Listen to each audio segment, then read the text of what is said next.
عزیزوں، یہ خود مجلس کو برپا کرنا اتنا ممکن بھی نہیں تھا، لیکن امام زین العابدین السلام کی دلی تمنا تھی۔ امام مجلس میں تشریف لے جاتے تھے۔ جب زہری نے آ کر امام سے پوچھا کہ مولا میرے گھر میں بیٹے کی شادی آپ آئیں گے؟ تو امام نے فرمایا کہ اگرچہ کہ یا اللہ، فرمایا امام نے کہ کربلا کے بعد ہم نے کسی خوشی کی تقریب میں شرکت نہیں کی۔ ہم سے نہیں روکا امام نے، ہم سے تو ایام اعزاء میں ایک احترام ہے، لیکن جس نے خود اپنے باپ کے پامال لاشے کو دیکھا ہو وہ کیسے کسی خوشی کی تقریب میں جائے گا؟ یہ ایک فطرت کی بات ہے، ہیومن نیچر ہے۔ اس کو عام سطح پر اگر آپ دیکھیں، آپ نے جس کیفیت میں مرحوم کو آخری مرتبہ دیکھا ہو، آپ کے ذہن میں ہمیشہ وہی تصویر رہے گی۔ امام نے اپنے بابا کو آخری موقع پہ کیسے دیکھا تھا؟ کہ لاش پر سر نہیں تھا، بدن ٹکڑے ٹکڑے تھا۔ تو یہ گویا لاش حسین کی تصویر ہمیشہ زندہ رہی علی ابن الحسین کی آنکھوں میں، اور خون بہتا رہا گویا ان کی آنکھوں سے۔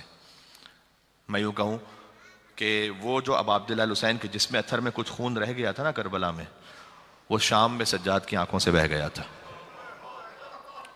ان جملوں کو اگر آپ محسوس کر سکیں کہ میں کیا مصائب آپ کی خدمت میں پیش کر رہا ہوں، کہ امام زین العابدین علیہ السلام جب دیکھتے تھے نا ان منظروں کو، تو امام جس طرح سے خون کے آنسو بہاتے تھے، صلی اللہ علیہ یا سید الساجدین یا زین العابدین علی ابن الحسین۔ تو امام سے جب زہری نے کہا کہ مولا میرے گھر میں بیٹے کی شادی ہے، امام نے فرمایا کہ میں نے خوشی کی تقریب میں شرکت کرنا چھوڑ دی۔ معمولاً شادی کے لیے اصرار کیا جاتا، اگر آپ کسی کو دعوت دیتے ہیں کہ میرے یہاں پر ایک خوشی ہے، تقریب ہے، آپ آئیے گا، اس نے کہا نہیں میں نہیں آ سکوں گا، تو آپ کم سے کم اتنا تو کہتے ہیں نا اگر وقت ملے تو آئیے گا، کوشش کیجیے گا آئیے گا، میں آپ کا منتظر رہوں گا، اصرار کرتے ہیں۔ زہری گویا کہتا ہے کہ امام علیہ السلام نے ایسا جواب دیا کربلا کے واقعے سے کہ میں کہہ ہی نہیں سکا، امام سے اصرار ہی نہیں کر سکا کہ مولا آئیے گا تو صحیح، پھر بھی کوشش کیجیے گا، میں نہیں کہہ سکا۔ کچھ دنوں بعد زہری آیا آ کے کہا کہ مولا میں نے اپنے گھر میں آپ کے بابا کی مجلس رکھی۔ امام نے کہا کہ تو نے میرے بابا کا ذکر رکھا ہے تو میں آؤں گا، اور اس کے بعد امام علیہ السلام تشریف لے گئے۔ اب زہری نے مدینہ کی گلیوں میں صدا دینا شروع کی کہ غریب کی مجلس ہے میرے گھر، غریب کی مجلس ہے۔ اس زمانے میں اطلاع کیسے پہنچتی تھی؟ حسین کی مجلس ہے، حسین کی مجلس ہے، حسین کی مجلس ہے۔ لوگ آہستہ آہستہ جمع ہونا شروع ہوئے، آنا شروع ہوئے۔ امام زین العابدین علیہ السلام کو جب پہنچے تو ظاہر ہے کہ امام وقت ہیں، تو صدر مجلس میں مثلا ممبر سے بالکل ساتھ میں بٹھا دیا، اور کسی مرثیہ گو نے، ظاہر ہے کہ زمانے میں شاعر و مرثیہ گو ہی ہوتے تھے کہ جو امام علیہ السلام کے لیے اشعار پڑھتے تھے، تو اس نے شعر پڑھنا شروع کیا۔ میرا نہیں خیال کو بہت طولانی مجلس ہوئی ہوگی، ایسا نہیں ہوتا تھا معمولاً، چند اشعار ہوتے تھے، لوگ گریا کرتے تھے۔ لیکن اب مجلس میں اگر خود وہ موجود ہے جس نے سکینہ کو لگتے ہوئے تماچوں کو دیکھا ہے، تو تصور فرمائیے گا کہ اس مجلس کی کیا کیفیت ہوگی گریے کی۔ اتنا آہو بکا ہو رہا تھا، چونکہ خود امام زین العابدین علیہ السلام تشریف فرماتے اس مجلس میں، کہ کسی کا ہوش نہ رہا، گریا ہوتا رہا۔ جب مجلس ختم ہوئی تو زہری نے آ کر دیکھا کہ امام زین العابدین کو جو میں نے قریب بٹھلایا تھا تو امام نظر نہیں آتے مجھے، تو مولا آپ کہاں پر ہیں؟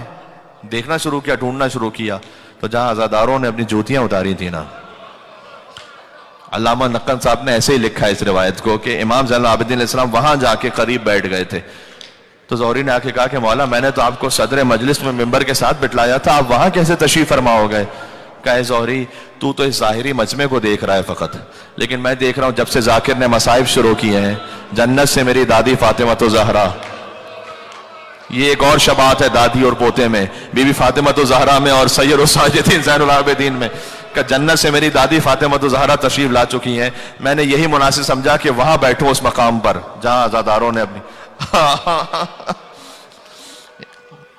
ایک روایت اور سنیے گا، اس سے بالکل شباہت کے ساتھ روایت امام جعفر صادق علیہ السلام کے لیے بھی ہے کہ ان کے ایک صحابی کے گھر میں مجلس عزا تھی، اور امام کی خدمت میں وہ آیا، امام نے کہا کہ میں آؤں گا۔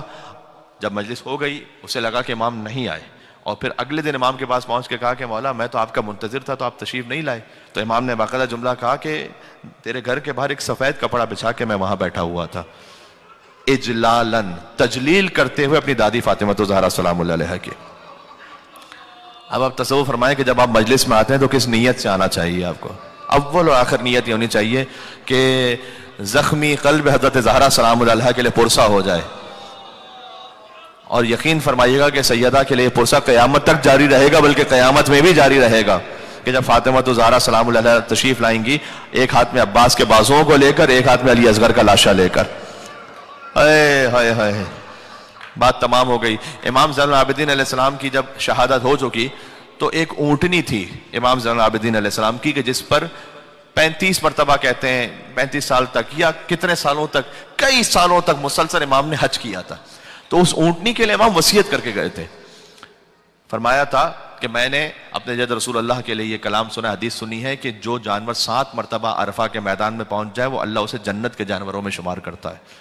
تو اسے بیابان میں چھوڑ نہیں دینا میرے مرنے کے بعد کہ درندے سے کھا لیں گے، اس کی حفاظت کرنا. اور وہ اونٹنی قبر سید سجاد پر بار بار آ کے اپنا سر مارتی تھی، ایک بین کرتی تھی، پھر سر مارتی تھی، پھر بین کرتی تھی، یہاں تک کہ 3 دن تک وہ یہ بین کرتی رہی اونٹنی، اور اس کے بعد دنیا سے چلی گئی، مر گئی وہ. اور امام محمد باقر نے اس کی حفاظت کے لیے اسے ایک زمین میں گڑھا کھود کر، تاکہ اس کا گوشت بیابان میں جانور درندے نہ کھا لیں، کوئی اور نہ کھا لیں، امام نے اس کو محفوظ کر دیا. میں ہاتھوں کو جوڑ کے عرض کروں گا، ایک بے زبان جانور کی خدمت میں کہوں گا کہ اے اونٹنی، تیرا بھی مقدر ہے کہ سید سجاد نے تیرے لیے وصیت کی اور تیرا جنازہ بھی محفوظ رہا، لیکن جو خود سید سجاد کا باپ تھا، کربلا میں دائیں طرف کے گھوڑے بائیں طرف دوڑ گئے، بائیں طرف کے گھوڑے دائیں طرف دوڑ گئے.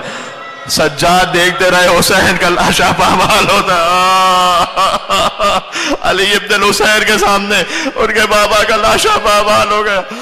ایک اور جملہ آپ کی صدائیں بلند ہو گئی ہے تو میں کہنا چاہوں گا ایام عزاء شب جمعہ بھی اپنے دل کو جتنا جوڑ سکیں.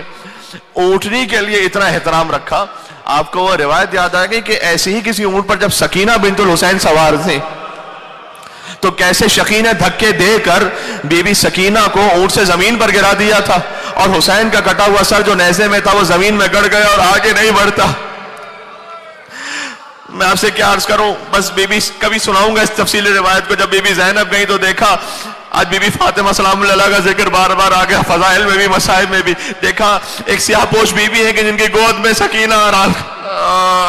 فرمایا کہ میں اپنے نانا رسول اللہ سے آپ کی شفاعت کرواؤں گی، اپنا تعارف کروائیے. ایک مرتبہ بی بی نے کہا اگر میں اس پر رحم نہ کروں تو اور کون رحم کرے گا. کہا آپ کا لہجہ کچھ پہچانا ہوا لگتا ہے. بی بی نے کہا میں تیری دکھیاری ماں فاطمہ تو زہرا. بی بی سکینہ جب آئی تھی گریا کرتے ہوئے تو یہ کتاب میں مقتل میں جملہ لکھا ہوا ہے کہ یہ شقی پتہ ہے کیا کہتے تھے، کس نام سے خطاب کرتے تھے، میرا تو وجود کام جاتا ہے، میرا وجود کام جاتا ہے، لیکن چونکہ کتاب میں ہے، مصائب میں ہے، تو میں چاہتا ہوں کہ آپ تک پہنچے اس شدت مصائب. کہتے تھے اسکتی یا جاریہ، اے کنیز کی بیٹی چپ ہو جا، چپ ہو جا. بار بار یہ کہتے تھے. کبھی کہتے تھے کہ اے باغی کی بچی چپ ہو جا. بی بی سکینہ سلام اللہ علیہ کو 4 سال کی بچی ہے. بی بی زینب نے کہا دیکھ اس آخری جملہ کہتا ہوں کہ اسے میرے ساتھ بٹھا دے ورنہ یہ بچی پھر نہ کہیں گر جائے. نہیں تو شمر کے ہاتھ میں ایک رسی نظر آ رہی ہے. شمر نے کہا کہ اب یہ بچی نہیں گر سکتی. اللہ جانے سکینہ کو کیسے پشت شتر سے باندھ دیا گیا.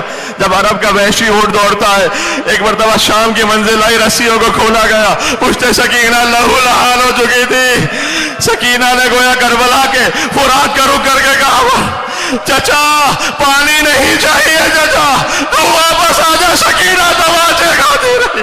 ہائے زین العابدین دیکھتے رہے بہن کے